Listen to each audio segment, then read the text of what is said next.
Good morning. My name is Stacy Lanius. I'm president of the board. I've got Mark Paliza here, and we have three board members online: Joe Carey, our treasurer; John Niebling, who's also our secretary; and Greg Collins. Thanks everybody for being here.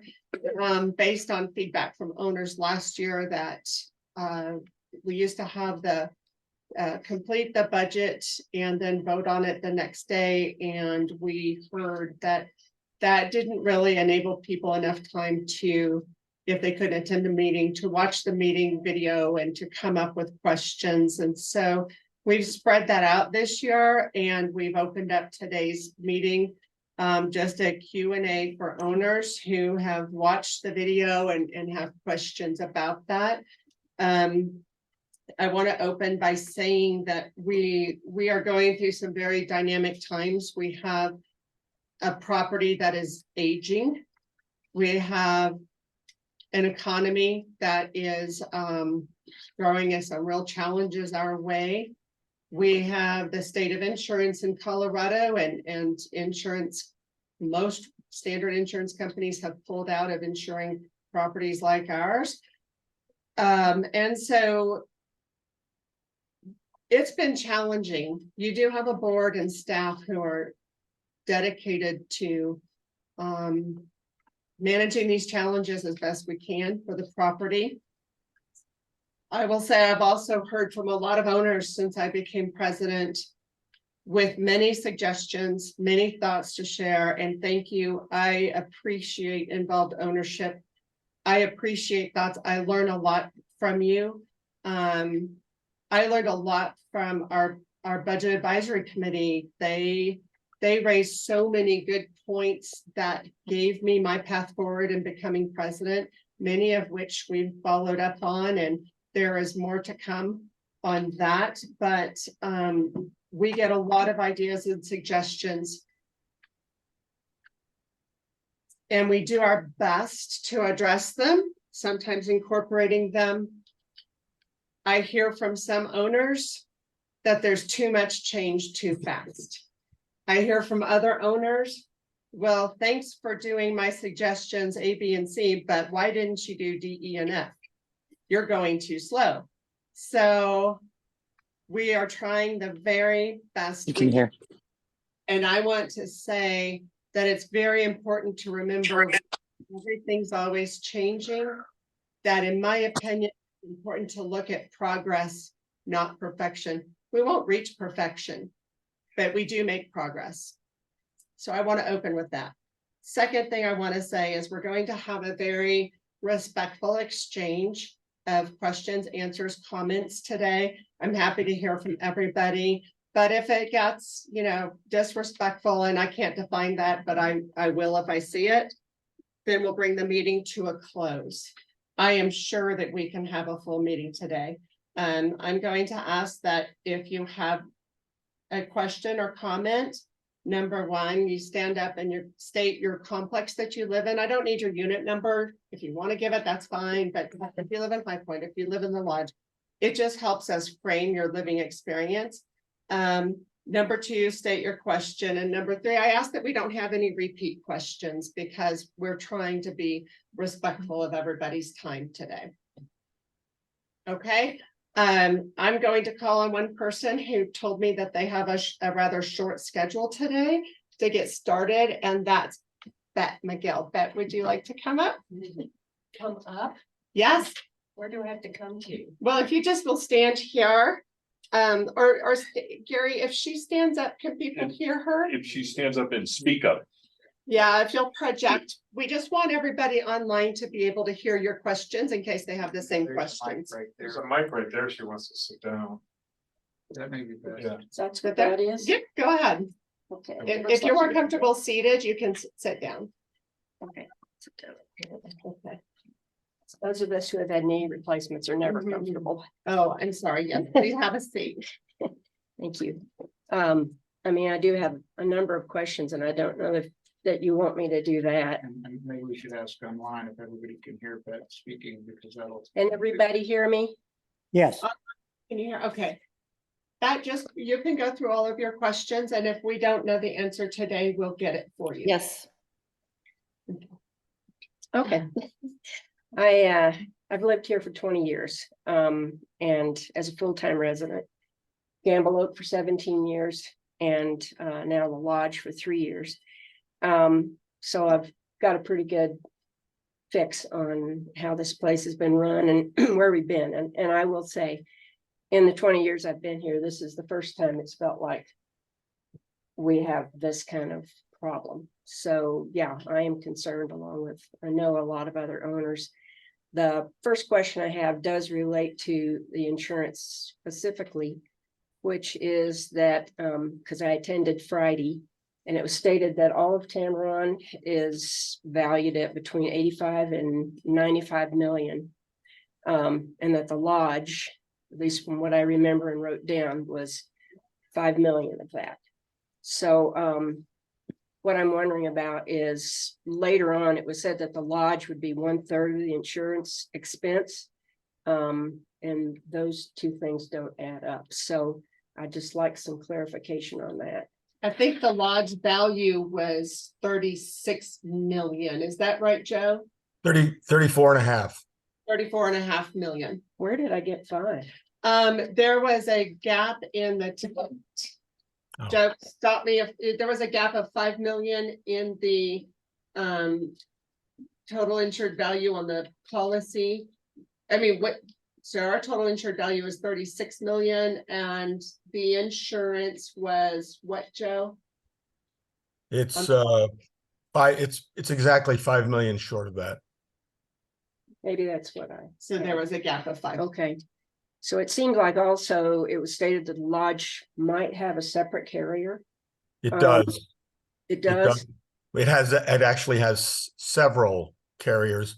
In order to meet most carriers' restrictions on insuring properties like ours, the Lodge had to be insured by a number of companies. And I know you're going to ask me how many and what their names are. And I can get back to you on that. I don't have it right in front of me. I believe it's 5 carriers total. I know Munich RE is one of them, because we just cemented that with them in the last couple of days. But most carriers won't insure any one building for more than $25 million. So in order to get coverage for the Lodge, we had to what's called layered coverage, and this is very common in large buildings now. And so that's what I think that answers your question. But the Lodge does have its own policy, if that's what you were asking Okay. too. Yeah, it's separate. The Lodge is a separate policy from the outlying condos. The outlying condos are insured by one company, Great American. However, the Lodge, due to its characteristics and its value, had to be done a different way. Do they consider the outlying properties, which are a cluster of buildings, they don't look at those the same way? No, they're looked at differently. Okay. All right. Well, also, and I know especially Lodge owners here share my concern now that I live in the Lodge, is concerned about loss of maintenance and security desk, especially in the after hours situation. I know over the years, there have been times I could not get into my unit, and it had nothing to do with me losing my Onity card or anything. It was that the lock mechanism wasn't working right. So you're just stuck, and that's just one of the problems. But there are issues that I know those of us specifically who live in the Lodge would be concerned about, but even in the outlying. So I don't know where you are with that process or what kind of a plan you have for dealing with that, but I know it's a concern. I think you have that concern too. So I don't know if you want to address that right now. I can speak to that. We are identifying all of the issues with closing the front desk. If you're talking about times when your door has accidentally shut and locked you out, no? No, Um, no, this is there are problems with that whole door handle mechanism. If a spring breaks in there, it doesn't matter what you do. Then it has to be drilled out and removed and replaced, or at least the spring has to be replaced. I've had that happen to me. Okay. And so that's something, there's nothing you can do about it. Would that be remedied when we put new locks on the doors and turn off the Onity lock? No. Not the handle thing. I had it happen in January down in Gamble Oak, and it was below zero, and one of the maintenance guys finally had to crawl over my back railing to get inside. And they still couldn't get, I mean, the whole thing had to be taken out. I mean, it seems rare, but all you got to do is have it happen to you once. And Paige, can you put a note in the plan about that? So how we're doing this is we're really treating it like a project management effort and identifying all the concerns that people have, all the things that we know that the front desk does, and then how to address those. And so if you could get with that and maintenance to find out exactly what was happening with the handles, and we can look into that. We will still have emergency maintenance at night. okay, There will be emergency maintenance 24/7. So Okay. you would have a number to call in that case. But it's just not going to be our employees who did after hours maintenance, but a lot of what they did was not emergency level. So we're reducing that expense just to be emergency maintenance after hours. But I would like you to talk to Paige more about what you're describing with your door handle. okay. Because when you said you were going to eliminate the desk, I thought, okay, I'm gonna put a deadbolt in mine and not Mhm. use the card anymore. But I realized that's one problem that is not cured. Well, and we're pricing lock options for people, so hoping that we can get a deal on that. And we're working on that, and so more is to come. We're also going to, once we have our problems identified, the solutions identified and chosen, then we'll be really communicating with owners who rent, with owners who don't rent, because they have different access questions. Right, And so we're not just going to pull the plug and wish you well. We'll be Right. communicating every step of the way. well, and I thought, yeah, you're kind of to the point where you just treat this like an apartment building, and yet if we have short-term rentals, that doesn't work. So it's complicated. It I know. is, yes.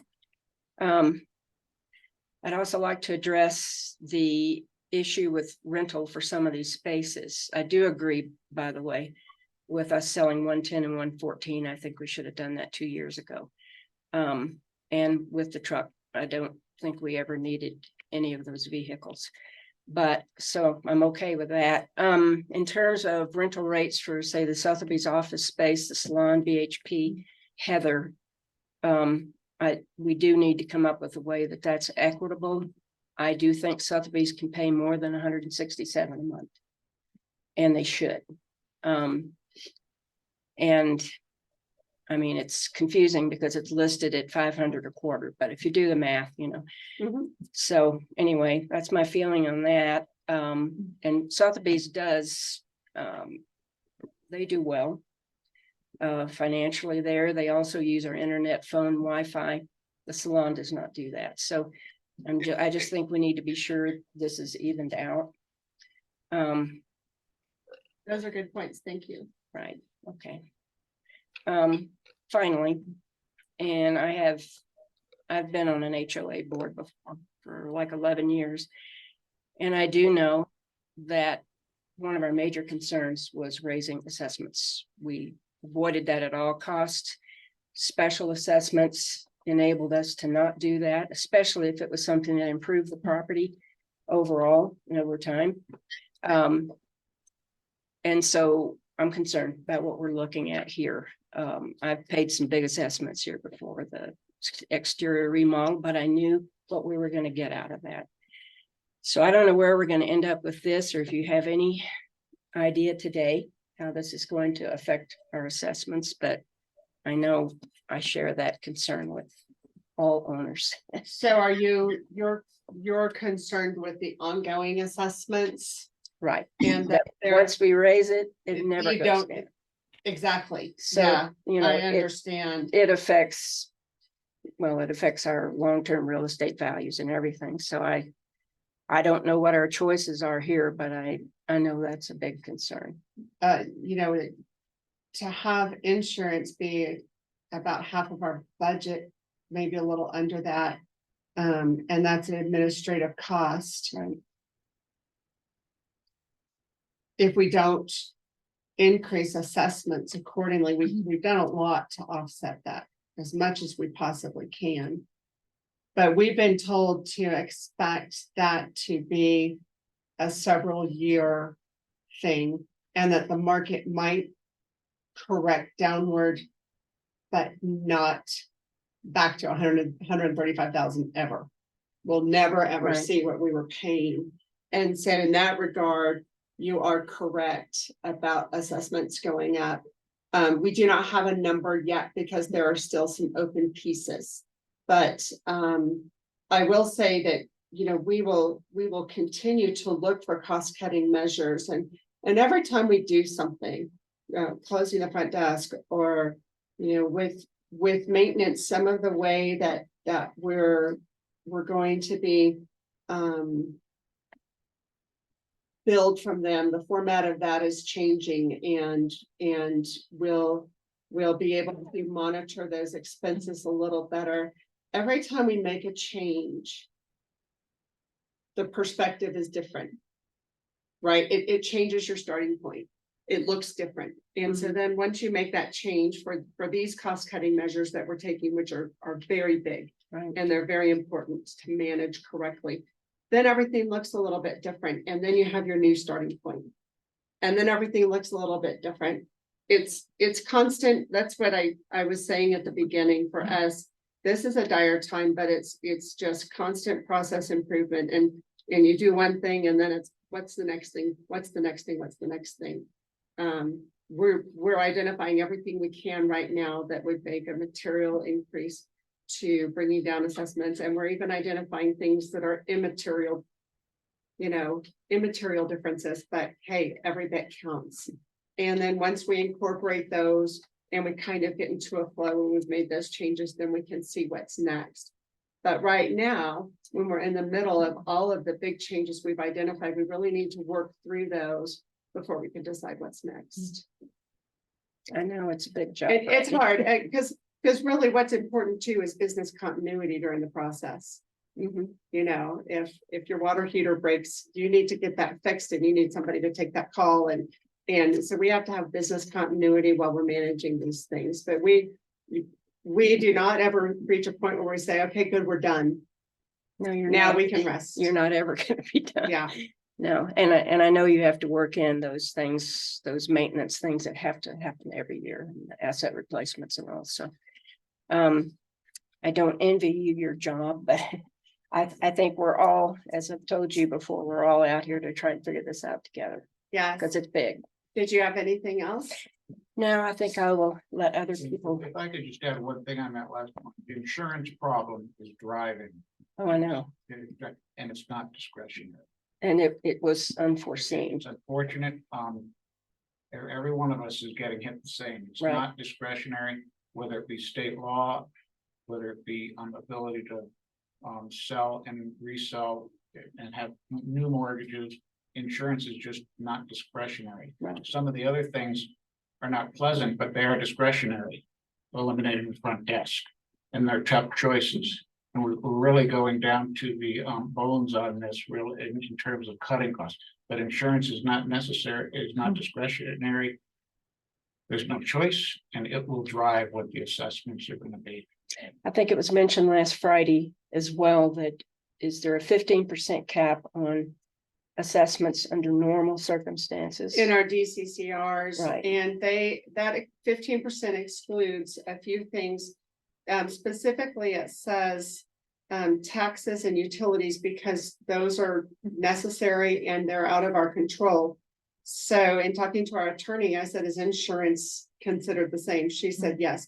It is required by state law and out of your control. And so if your assessment increases more than 15% this year, then state law trumps DCCRs. Right. But what we could do, and what Mark and I are talking about doing, although we're not to that step yet, is on our assessment invoice, you can see what your assessment is Right. compared to last year, and then insurance, a separate item, and then totaled out.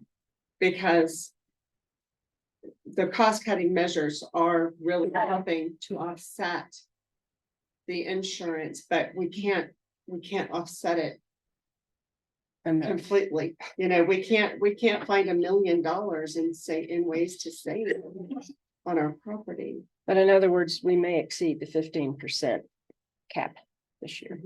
Now, I would say that if we break out assessments from insurance on your invoice, if that regular assessment went up 15%, I'd have some big concerns, but it won't.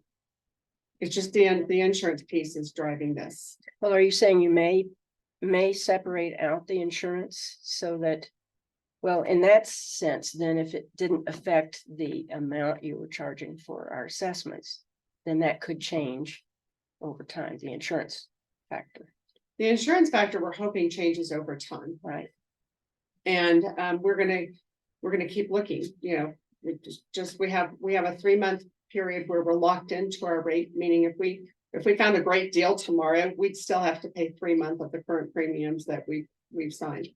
But to us, that means, okay, we've got 3 months to really investigate and see if there's something better out there for us. I guess what I'm asking is there a possibility you're gonna put insurance as a separate item on our quarterly invoice?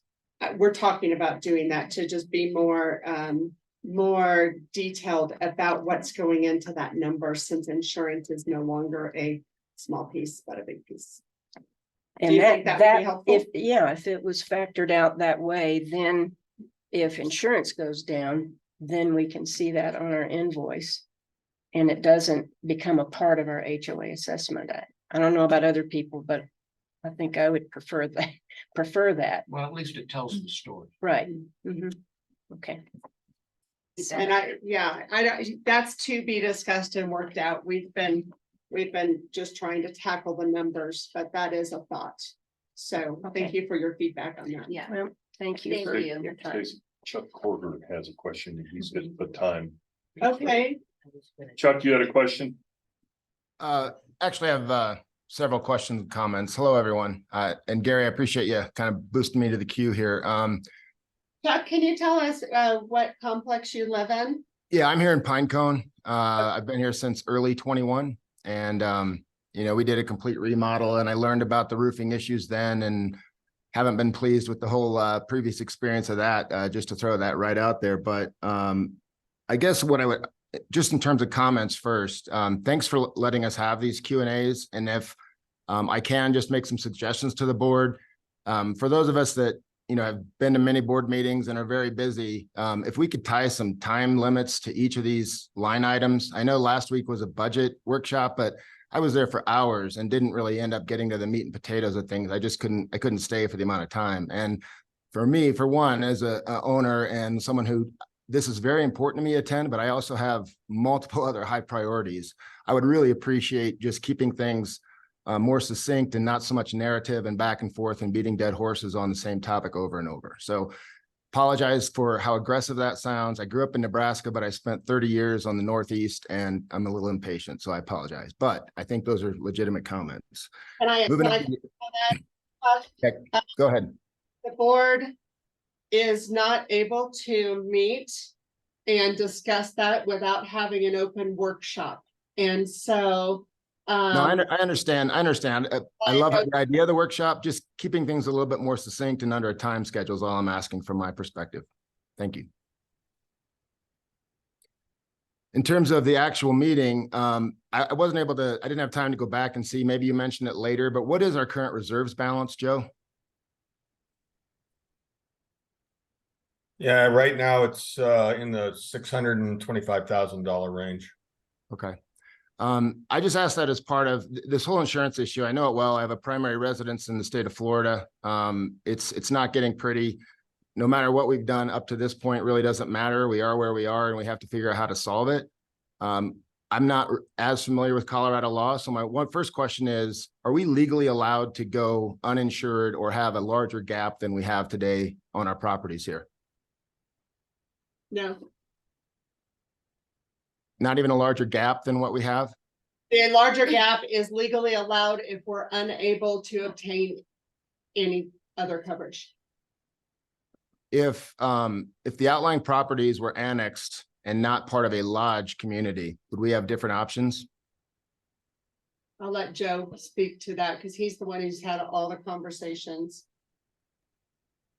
So we're a homeowners association that covers the entire property. It's incorporated. In order to, and this has been discussed a few times in the past. It's not impossible, but it would require a lot of work. It's nothing that's going to happen within the next few weeks or few months. It could take a couple of years to get it done. Yeah. You would have to, the thing that I've envisioned or we've talked about is creating a homeowners association for each of the 4 complexes, the lodge being one of them. You could break it down that way and accomplish some things. You'd have to have a master association.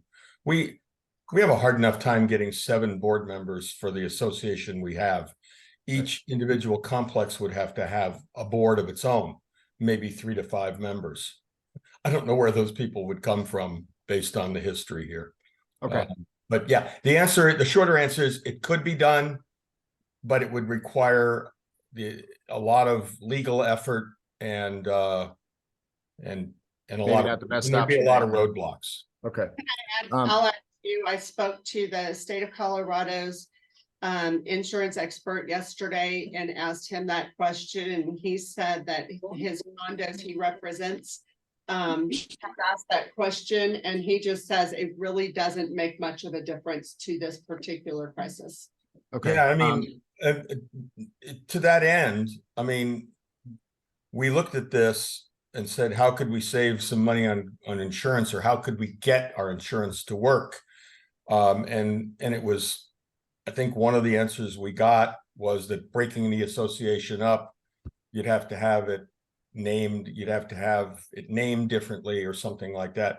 But basically the insurance package we've got has accomplished that in some ways. We have we have a different carrier covering the outlying complexes and a layered group of other carriers that are covering the lodge at this moment. And we didn't have to do anything legally to make that happen. It's just, Well, no, you just have to pay $1 million in premiums annually, right? So to that end, well, what steps could we let me take comment to on that.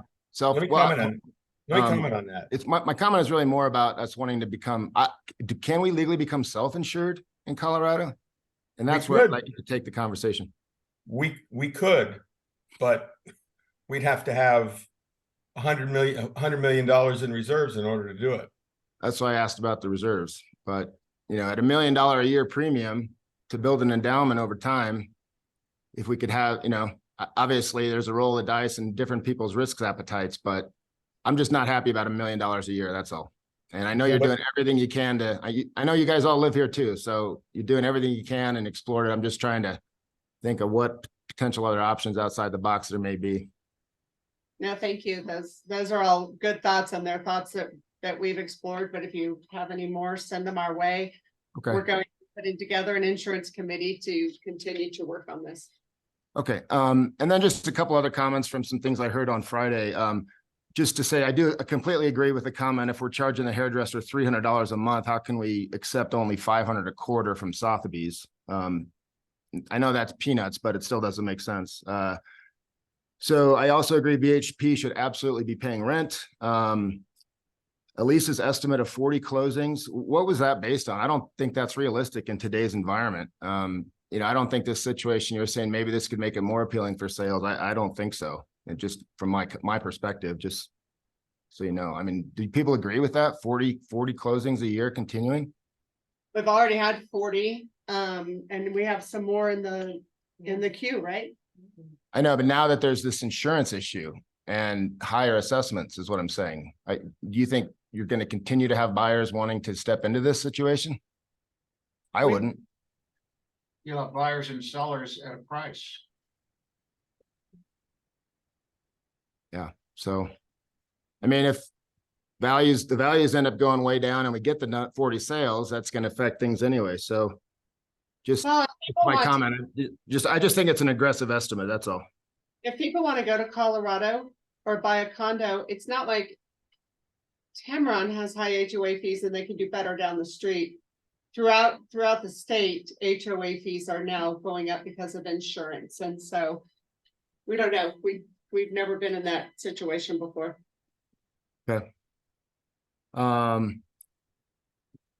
Let's see.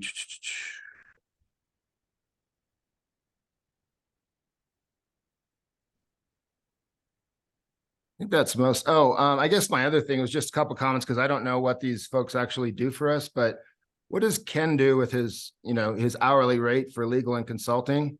I mean, is that something that we could absorb as board members or other folks that might have some skills? Our, We don't- Go ahead. Go ahead, Joe. our law firm provides a number of services. There's transactional, when we have to file liens on properties that are delinquent, that's done through our law firm. The bulk of the cost in the last couple of years has been in contract negotiations. Having our attorney provide review and input into our contracts, and I'm here to tell you, we wouldn't have the good contracts we have now without Ken Golden's assistance. Okay, great. Yeah, I just didn't know exactly what he was doing for us. So that's wonderful. Thank you. And probably a similar situation with FZ Associates in terms of the accounting aspect. All Frederick Zink does for us is our annual audit. Okay. And Right. election counting. And the election counting. We do have another accounting firm that provides services to us, and that's Meadows and Associates, Tommy Meadows. And he does our income taxes annually, and he provides accounting advice when needed. For example, I just contacted him the other day and asked him what the tax implications might be for the sale of those 2 units.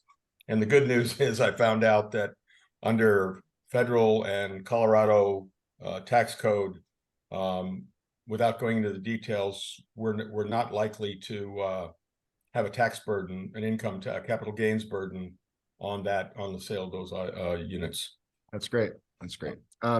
Thank you. And then I just have one other final comment just to add on from Friday, which, I know a lot of people don't like change, and I think it's fantastic how much Jessica bends over backwards for people. But I agree that, we just can't continue to have her doing those type of activities that she was doing, after hours for people and basically becoming personal, home remodel designer and all that kind of stuff. So I just wanted to say I completely agree with, basically we have to communicate to us homeowners that it's about setting expectations, and this is not what her role is, and, not what the role of our maintenance staff is. And just wanted to say I agree with those comments from Friday, and that we should really try to communicate that heartily to all the owners.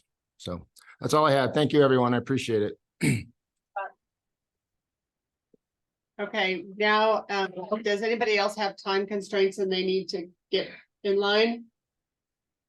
No, okay, I'll start with our live audience. Do we have any questions, comments? B? Well, I wrote a little letter that I would like to just read, if that's okay. Hello. Sure. You want to get by the mic, please? You want to come up here and get closer to the mic? I don't think people could hear you. That person needs to identify themselves. Can you say? Oh, I'll identify myself. Yeah. I know most of the people in here. My name is B. Madden. Am I okay, Gary? Yep. Standing up? You can stand up, you can sit down, there's a mic right there. You're fine. I was a high school English teacher in Denver for 25 years, so I'm used to standing in front of an audience and not sitting. My name is Bea Madden, and I have lived in the lodge since 2007, which is 15 years. And I've seen a lot of things. I used to work up at the swimming pool up there. I've just seen a lot of history of this place. And I'm very emotional about the front desk. So this letter is about the front desk and what we're doing. I'm shocked and appalled to hear that you chose to cut services at the front desk at Tamaron Lodge. If you don't live at the lodge, and I'm assuming that the staff and board members do not live at the lodge. And if staff members leave work at 4 or 5 o'clock in the afternoon, they are not here at night, right? To witness the tremendous role that these night workers play in the security of our building. All kinds of visitors show up at night to check in after a long drive. A friendly desk person means everything to a tired family. But sometimes something unusual happens, like the bear that tried to break in the front door one summer night. Or our crazy Ashley, who wandered the hotel in various stages of undress. I was so thankful for security because I was afraid she would set the hotel on fire. People ask me why I love living here, and I say I feel secure at night with someone on the front desk. And last week, my fire alarm went off at 3:30 in the morning, and I dialed 0, and Chris came running up in 5 minutes to turn it off. There's certain things that we cannot do ourselves unless I threw a pillow at it and tried to kill it. But that's an example of something that I needed help with, and help was right there. I'll interject that I don't know if you say maintenance will be on all night. Does that mean making a phone call to some guy on the other side of town? You know what I'm saying? To have someone here in the building is another thing. And we've had fire alarms in the building in the middle of the night where everybody went out in their bathrobe. I mean, you know, and when Dave Dunn was here, and you know, things happen. I don't think you'd like to open your door and see a bear staring you in the face. I think there are other things that might be cut, and I know this is a small thing, but such as landscaping. Let the communities form a committee to pull a few weeds and plant a few flowers. I am willing to pay more in order to keep these security people standing guard, even over us all night. They are the center of our community, and these loyal employees have served us well in so many ways, most importantly, keeping us safe. Please reconsider this decision. Sincerely, Bea Madden. Any comments or anything? If I can make a comment without standing up. What is your name? My name is Peter Mahalchik. I'm an owner of a unit in 208 in the lodge. I think this decision to can the front desk has created a lot of poor public relations between the owners who may not be here voicing their opinion and the administration here. And I, for one of the reasons I bought into this place, as opposed to Hermosa Cliffs, some of the other condos, because people do have a choice, you know, when it comes to buying property, is because there was a front desk. And this very much was the way that co-ops are run in like others, like upstates, in like the eastern part of the United States, especially New York and stuff, where you do have a doorman and there is limited access. And that doorman, you know, usually you have a door person that's on duty 24/7. And part of the reason that I like this place was the feeling of security. And this was originally designed to be a hotel. And to turn it and to compare this with like Hermosa Cliffs that were designed to be a condominium from the get-go, it's more expensive to run this place. Absolutely it is. I, for one, wouldn't mind an increase of my assessment to pay the bill for the people at the front desk, to maintain the people at the front desk, knowing that that's what it was going towards. But this is just my personal opinion. Everybody has a different opinion and stuff. And sometimes the first thing that managers like to do is just cut costs. I mean, that's what we do. I mean, I worked partly in administration in a hospital in West Texas. And that's what we were always told. You have to eliminate this, you have to eliminate that, you have to eliminate the bottom line. My job as a manager was to document while we didn't need to do this, you know, and how this was going to affect, you know, future. That's beside the point. My experience has nothing to do with what I'm saying. One of the reasons that I like this place was because of the front desk, as opposed to other places where you just have a lock thing and you come in, this and that and the other thing. This was not designed to be a condominium complex, you know, initially. It was a hotel. So we're dealing with a whole different set of circumstances here. So if we're comparing apples to oranges, like some of the other complexes in town and what they do, I don't think that's relevant. But that's just my opinion. Everybody has a different opinion. And that's one of the reasons that I like this place, was because of the front desk.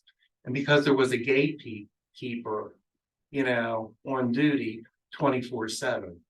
And maybe we don't need all those people at the front desk, but it made me feel more secure.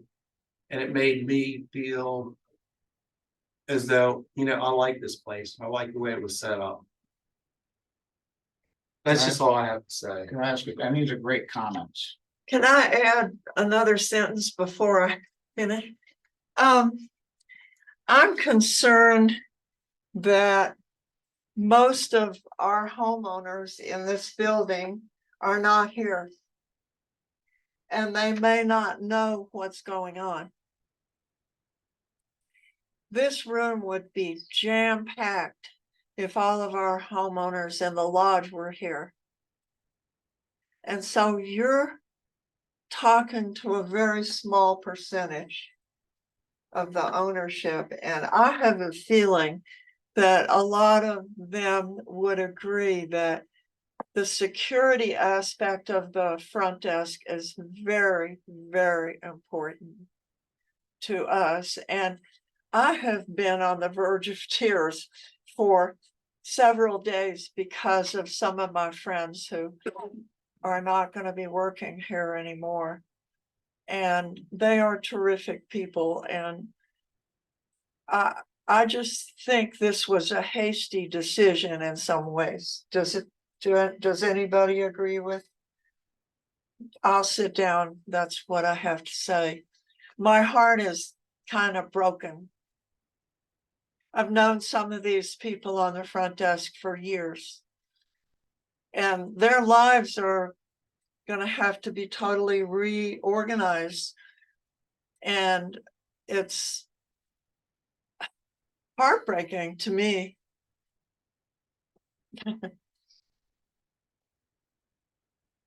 You know, assessments have to go up. I mean, period, you know, to cover services that, that owners want, where they want to maintain. That's just the bottom line. This is a more expensive place to run than like Hermosa Cliffs or some of the other condos, because it wasn't designed to be a condo initially. I think everybody realizes that. Personally, I don't mind my assessment going up $50 a month. I mean, you know, to cover services that I would like to see. You know, I don't know if other members, you know, I mean, just to maintain not going up in assessments or keeping it very little to maintain market value. I don't think that's a very viable argument. Assessments are going up everywhere. Ours will be too. You know, everybody's assessments going up. That's just reality. I mean, food costs more, mortgage insurance costs more, everything just costs more. I mean, to say that, you know, to try to keep these assessments at a minimum, that would be nice. But, you know, it's like, you know, down the street, you know, it's like, you know, when I was in management, it's like we would look and see what other places were doing. So if their bottom line cost was going up, then we look and say, well, we'll just increase our bottom line costs too. It's a competitive marketplaces, and this is what businesses do. Now, I'm not in the business of condominium stuff and stuff like that, but if other condominiums raise their assessments by maybe 25% or something like that, or 15%, I think 15% is reasonable. I think that's very reasonable, you know, in this climate. Well, it may be more than that because of the unreasonable insurance crisis Yeah, that we're facing. I mean, we just have to expect that. Everything costs more money. I want you both to know that we hear you and we appreciate your sharing your feelings on this with us. That's why we're having this meeting. I think you had something to say? And they're great comments, and I've said this many times as me individually, but I think the entire board, we have to balance interests across a lot of different situations. We've got everywhere from south, which is South Campbell, to north, which is High Point, and the Hot Lodge in the middle, and everyone's a little bit different. My question to this is lodge owner, what you said is valid, it's the good points. But they don't affect the folks out in the outlying clusters. We've got to represent everyone. You said that you'd be willing to have a higher assessment and all assessment. But since if having the front desk is the purpose of maintaining security for the people in the lodge, and it's a very valid point, would the lodge people be willing to bear the cost of that security? And that's question. I would. But that's only my personal. And that's the opinion. point. And you know, but again, if we had 67, and I may be sticking my neck out just here a little bit, John, but if we had 67% of the people in the lodge that were willing to foot the bill of a front desk for security purposes, and the assessments went only to the lodge owners because they elected to have that assessment, I think that would answer the question. Okay. And that's just me, Yeah. me individually thinking out loud with y'all. Okay. Assuming that, you know, that's assuming that it's just the lodge. People that live in the lodge. It's their concern rather than, you know, Yeah, and we could adjust the scope of the front desk services to address the concern of the people at the lodge. And this is just hypothetical, Right. but I'm listening to what's being said. I know that I also, over the years, have had many owners out in the outlying complexes say, why are we paying for the front desk? We don't use the front desk at all. So you Yeah, I can see see. the dynamic that we Yeah, I see, deal with. I see what you're saying. And there are 138 lodge owners and there are 240 Right. complex owners, and we have to balance the needs of all of them. But we can have discussion on this. Thank you very much for letting your strong feelings be known. And we've got to move on now to next questions. Who wants to go? Mary Keys had a question online. Mary, hi. You're muted if you're talking to us. Was it chat, Gary? She said she had one question. Mary, Mary, go ahead. Yeah, can you hear me now? yes. Okay, Mary Keys, I live in Gamble Oak. And first of all, Stacy, I'd like to commend you for taking on the role as president in these very difficult financial times. So I appreciate your effort. Thank you. Secondly, you're welcome. Secondly, I have to agree with some of the items that have been stated regarding commercial rent space. I think the board is asking all owners to take on more and more of a financial burden. I think we need to take a closer look at what we charge for commercial space and have them take on a little bit more burden than they have. Thank you. It seems like, I'm probably gonna use a term people don't like, but it seems like we getting sweetheart deals to certain people in the commercial We're space. looking at our commercial And I rents. also have a question. I Wait, wonder, I want to say that commercial rents have now been discussed, and we're going to move on from that topic. I'm trying to keep the meeting concise. We will be looking at commercial rent, and thank you for that. But go ahead with your next topic. does one question about that, does that also include, I'm sorry, Stacy, does that also include paying for utilities and Wi-Fi? You're breaking up a lot right now. The commercial leases we have don't pay for utilities and Wi-Fi, but we'll be revisiting those leases.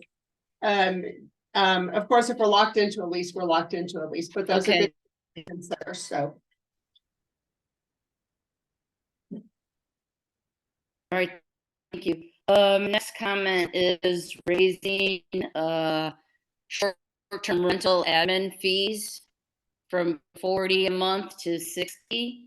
I'm just wondering where that money's gonna go and how does that benefit owners who are in the rental program? The short-term rentals take staff time, maintenance time, and affect our insurability and our premium rates, although we don't have any quantification of that. We've just heard from our attorney and from our insurance discussions that insurance is higher if your property has a certain amount of short-term rentals. So it's not like we can have an amount to allocate to people who do short-term rentals, including me. But because we know that it creates more of a burden for our property, we decided to increase those rates.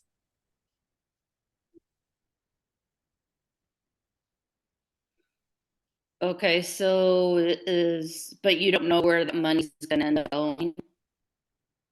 Where the money's going to go, I don't know what you mean. It's just going to be revenue to offset some of the burdens that those rentals create for the property and the staff. So I don't know what you mean by where it goes. Okay.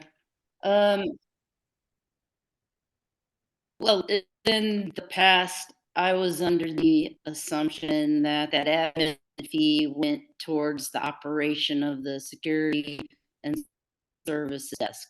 So that's why I asked that question. Yes. But we're keeping it because since then we've learned more about the burdens that rentals place on the property after digging into the insurance situation and talking to our staff about having to maintain the ins and outs and the glacier reporting and everything else. So we are keeping those in place. And the way the budget is constructed, and it's not approved yet, but the way Okay. it's constructed, those long and short-term fees on for owners who rent their properties has been moved from the service and security desk budget over into the general revenue section of the budget.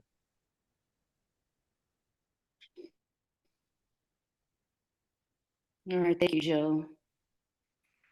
Also, just a question. I know Paige is working on this plan. Do you have any idea when we might get the plan for how things are gonna operate? You're really Security breaking up, Mary. desk closes. We have a hard time understanding you. You're breaking up. We hear about every second or third word Okay. talking. We are working on the project for closing the front desk and identifying problems and solutions right now. Once we narrow those down, we'll communicate to owners as we go. It's not ready yet.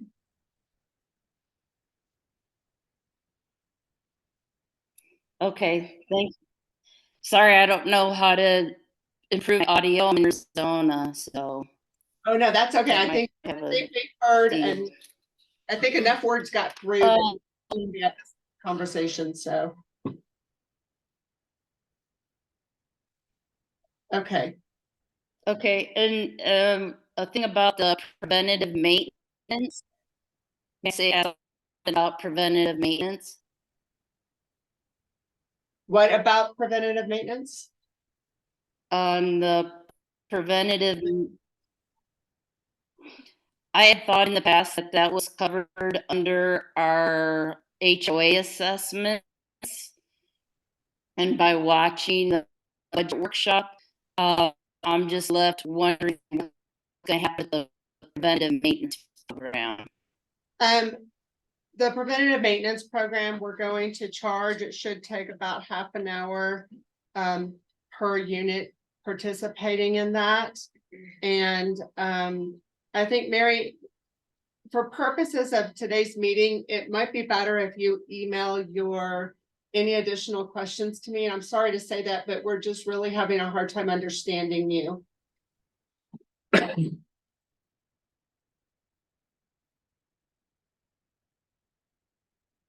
Mary. Okay, we don't hear anything from Mary now, so I'm gonna move on. Anybody else live have questions or comments that haven't already been addressed? Yes, your name and where you live, please? Paul Brown, Pinecone. I have one question.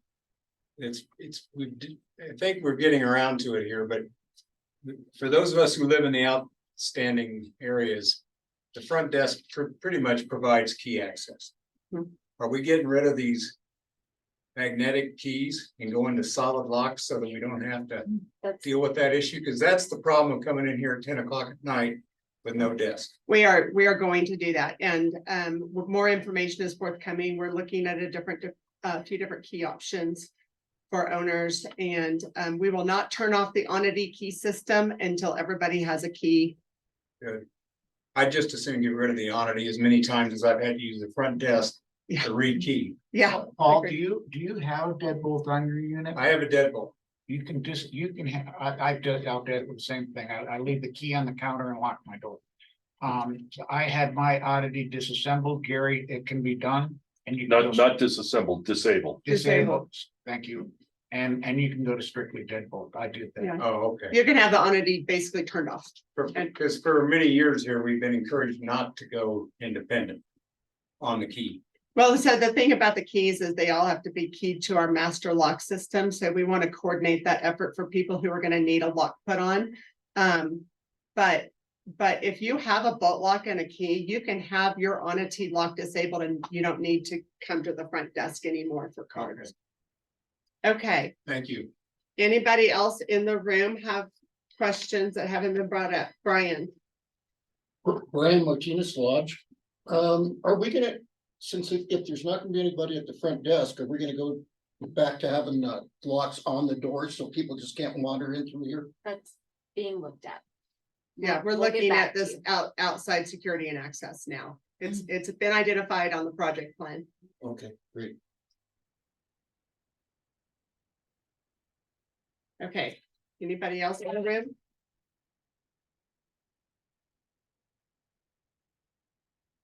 B, This front desk issue.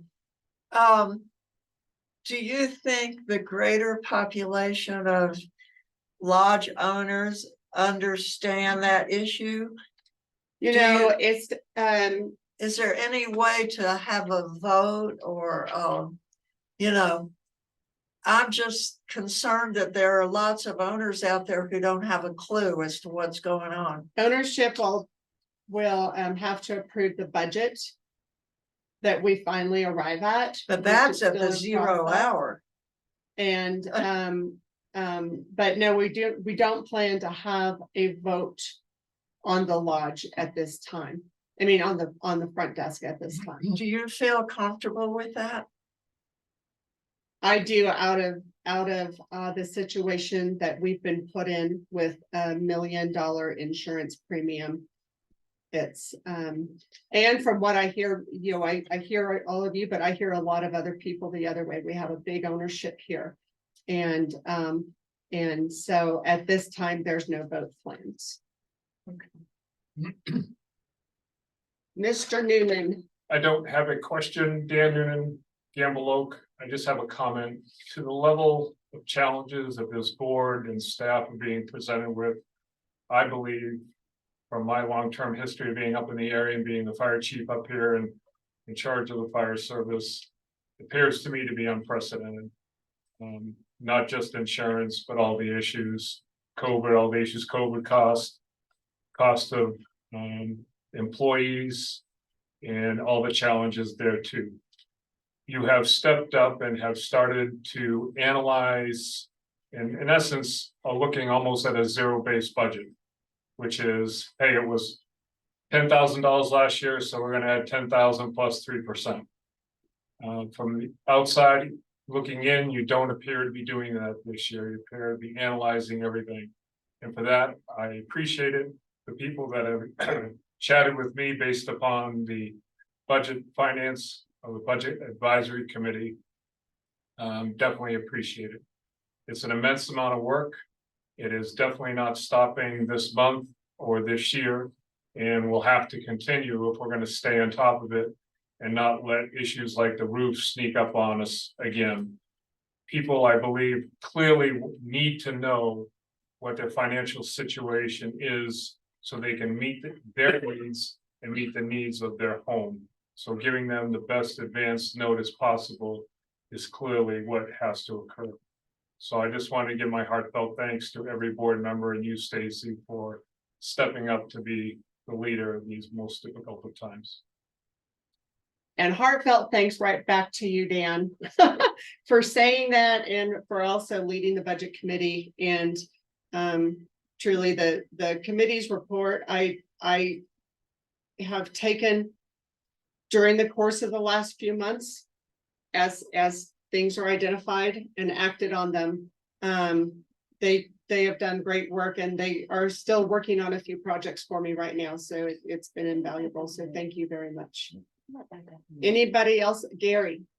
Just a comment. It's Gary Gustafson from Gamble Oak. In case most of the people don't know the cost to keep the front desk open, just in terms of salaries. This year was $182,754, so $182,000. If you looked at 139 units supporting that, you know, just in the lodge, that's about $110 a month, you know, to divide it up. Just to kind of put it in perspective where everybody kind of sees what the real cost is to everybody. Thank you, that's good. And then we also had about 75,000 more that was contributed from the taco organization. So we're looking at just under, a little under 300,000 total. But if you count the 75,000 that was brought over, Gary's shaking his head, I don't have the numbers in front of me. Yeah, it's the personnel expenses listed under the service and security desk.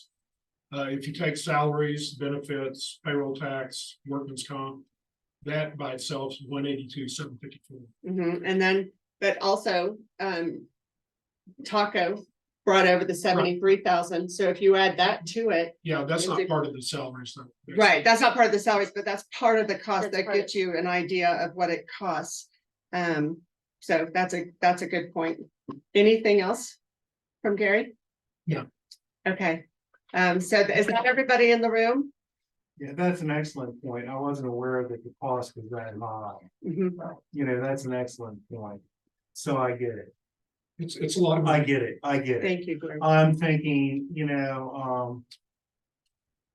people like to talk. You can't tell them not to talk because they're gonna talk anyway.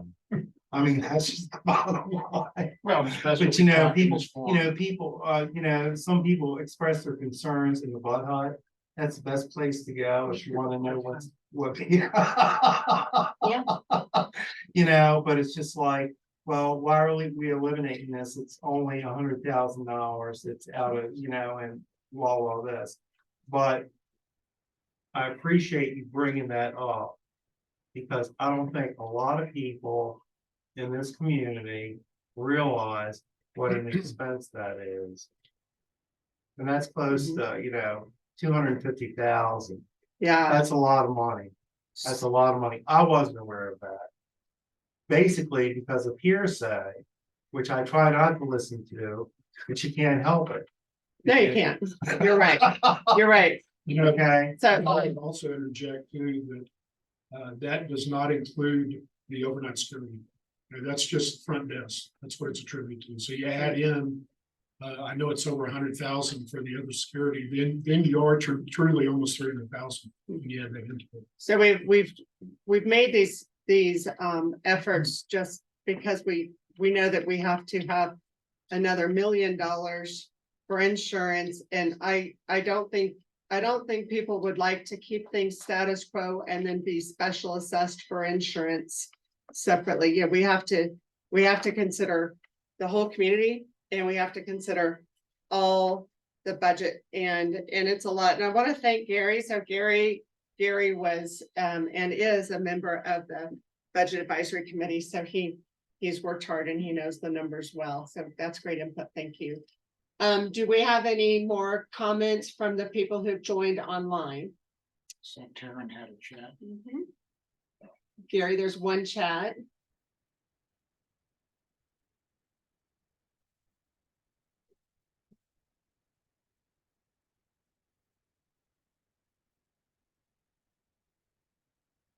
Okay, Taryn, Dave Dunn used to care so much. He would get here first and leave last. He would roll up his sleeves and get involved.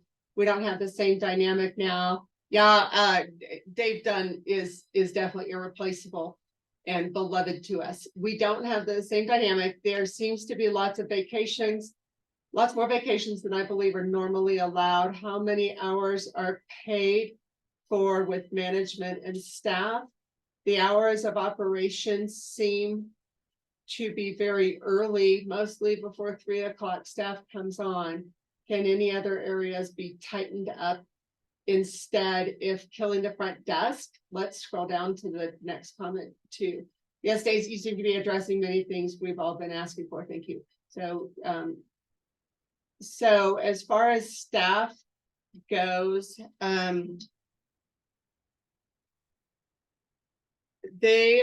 their vacation is accrued at a rate that I don't know what normal is, but I do know that it was actually quite a bit less than my last corporate company I was with.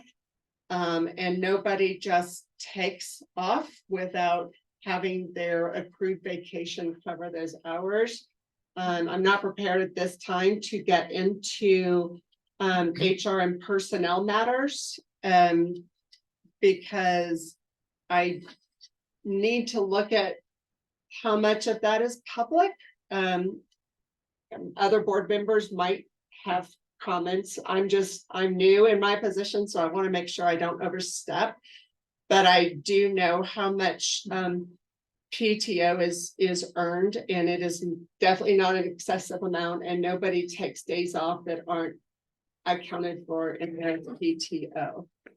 As for hours right now, those are actually kind of fluid because we're going to start having our office staff on November 1st stagger their time to cover the front desk to help alleviate costs at this time. So they're actually putting in a lot of hours. I'll say too, there is remote work you don't see. I will have email conversations on Saturdays and in evenings, and there might be some benefit to starting early in the morning. I don't know, they can speak to that if Oh, I you guys. can. Go ahead, Paige. I know that Gary and I are here every morning before 7. Gary and I are here. Elisa comes in at 8, but Elisa may not leave until 5. Gary's in his chair until 4:30, 5 o'clock at night. So, you know, I'm here, I work my shift, or actually, you have to be. I work my shift around the front desk hours because we have people that don't show up. Yeah, that front desk presents a lot of problems for our staff. If you have somebody who's supposed to come in at 6 a.m. and they don't show up, then, you know, so it creates a lot of confusion for our staff to have to manage that, as well as just manage working hours. So currently there's no way for them to have a set schedule. And also now that we're in the process of closing the front desk, they're putting in extra time just managing all the issues. I can also tell you that, I'm sorry, No, Stacy, please go ahead. that things that you may not see are that we have to run into town. We go to banks, we go to Home Depot, we go to things, we may be running errands, you know, all around town. We may be having to go pick things up. We may be having to deposit all the checks that we get from you guys. So you don't see all of the things that we may be leaving for or going to do or coming right back.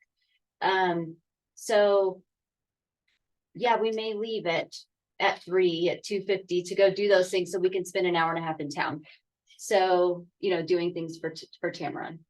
So Elisa may be going to the bank at 7:30 in the morning to get here at 8:30. You know, there's things that you guys don't see that we're doing constantly. So I would like to add to that once, no, Taryn, thank you. It's a fine question, but it's going to be a little chaotic and very demanding as we ensure business continuity while making some of these changes.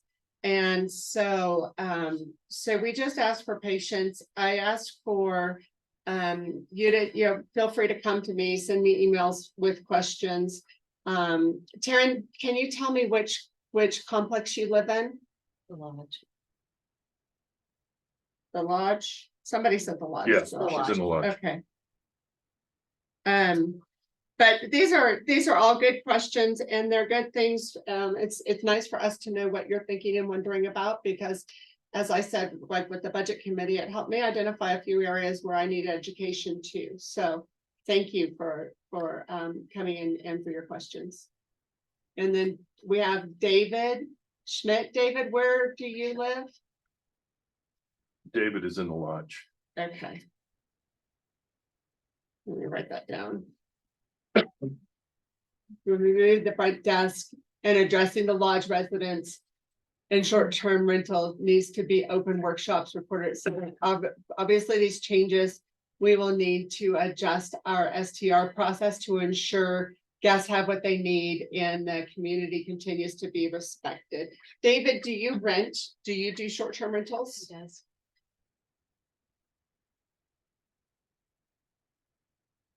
Yes, okay, so do I. That is definitely part of the project plan to ensure that the rental program, there's business continuity there as well. And what we really want to do is make it seamless. So as we're outlining this, I've spoken to my property manager. Do you have a property manager, David?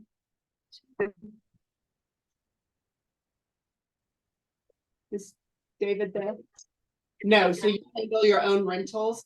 So as we're investigating the locks and the lock placement, especially in the lodge where there are only Onity keys, we're presenting certain options to people who do short-term rentals where their renters can access it by code.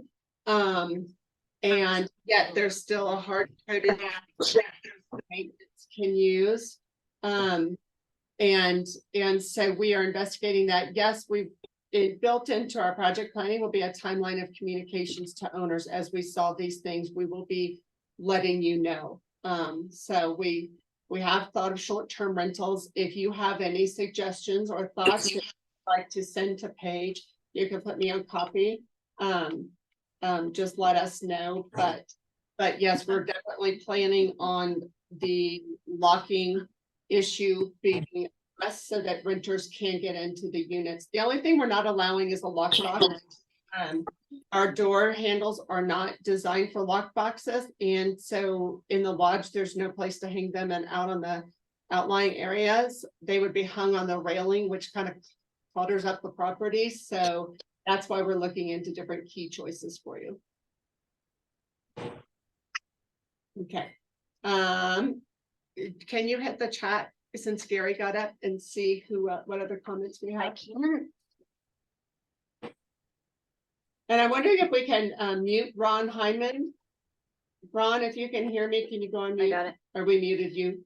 Okay, so David, yes, no, let me know how I can help. Excellent. I like people who want to help. We will let you know, and we'll contact you as soon as we have pricing for the locks and the choices.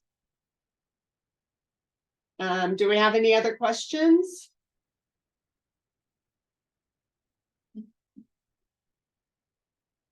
Ron Hyman just joined. I was wondering if he had questions. I guess not. Okay, any comments from our board members? Nope. Okay, oh wait, one more.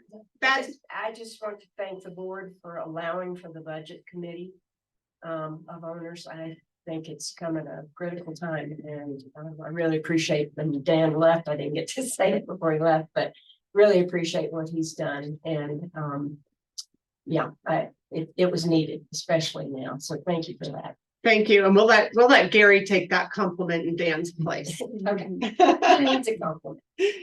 Okay, I think that's it, everybody. Please watch your emails. Lots of decisions are being finalized. The budget itself is being finalized. We still have some open areas that we are addressing. So it's as I said at the beginning of this meeting, our property has a lot of fluid situations right now. But thank you very much for being interested owners and for attending and asking your questions. We all appreciate it and appreciate the feedback. And I'll adjourn the meeting. Thank you.